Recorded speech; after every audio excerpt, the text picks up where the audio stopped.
সপোন দেখা আমাৰ জীৱনৰ এটা ৰহস্যময় আৰু উত্তেজনাপূৰ্বক অভিজ্ঞতা। সপোন আমি সকলোৱে দেখোঁ, কিন্তু সপোনৰ বিষয়ে আজি মই যিবোৰ তথ্য ক'ম সেইবোৰ আপুনি কেতিয়াও জনা নাছিলে। আশা কৰোঁ ভিডিঅ'টো প্ৰথমৰ পৰা শেষলৈকে চাই থাকিব। নাম্বাৰ 1, আপুনি আপোনাৰ সপোনৰ 90% পাহৰি যায়। টোপনিৰ পৰা উঠাৰ 5 মিনিটৰ ভিতৰতে সপোনৰ আধা ঘটনাবোৰ আপুনি পাহৰি যায়।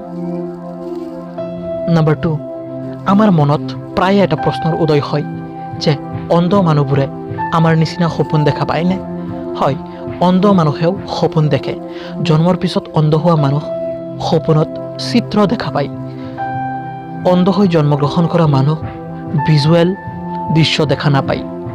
সিহঁতে শব্দ, গোন্ধ, স্পৰ্শ আৰু আৱেগৰ লগতে জড়িত সপোনবোৰ স্পষ্টকৈ দেখা পায়।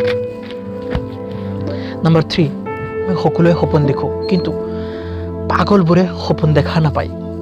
নাম্বাৰ 4, আমাৰ সপোনত আমি এনেকুৱা মুখ দেখোঁ যিবোৰ আমি বাস্তৱ জীৱনত কেতিয়াবা নহয় কেতিয়াবা দেখিছিলোঁ।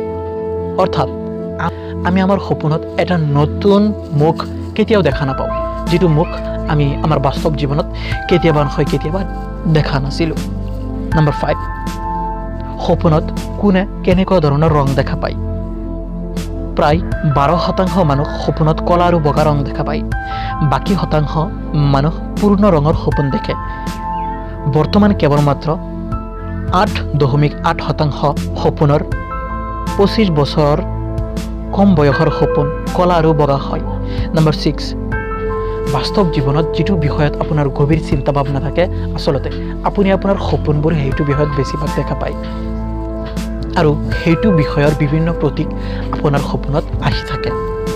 নাম্বাৰ 7, আপুনি এটা ৰাতিত 4 পৰা 7টালৈকে সপোন দেখিব পায়। গড়ে আপুনি প্ৰতি ৰাতি 1 বা 2 ঘণ্টা যিকোনো ঠাইৰ সপোন দেখা পায়। নাম্বাৰ 8, আপুনি জানিলে আচৰিত হ'ব, পুৰুষ আৰু মহিলাৰ সপোনবোৰ বেলেগ বেলেগ হৈ থাকে। পুৰুষসকলে সপোনত বেছিভাগ সময় পুৰুষেই দেখা পায়।